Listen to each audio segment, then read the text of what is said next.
All right, now we're going to install this center seat.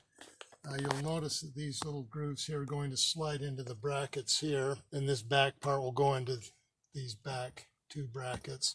So what you're going to want to do is just go ahead and slide the front two into those two brackets. Once you get them into those two brackets, then you just go ahead and set it down, make sure it snaps in. And there you have the center seat. If you ever need to release this middle seat belt, all you do is you just take a flathead screwdriver and press down on this and it'll come right out. And then to put it back in, you just go ahead and just snap it back in place. And there you have it. You got to make sure that it clicks. Once you get the seats installed, you just want to do a visual check and make sure that the seats are in each one of the brackets.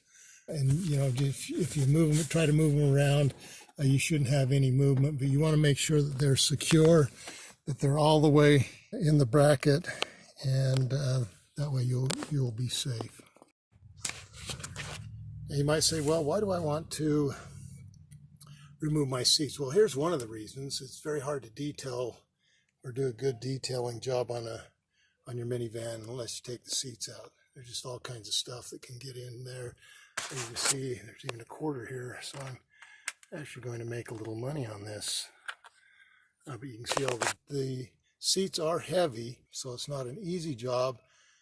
You do need a little bit of muscle to get them out, but hopefully you're able to do that. Again, there's a lot of flexibility with minivans. Great for storing and hauling and all kinds of good stuff. And so here you have it after the detailing. Looks much better. Got them cleaned out pretty well.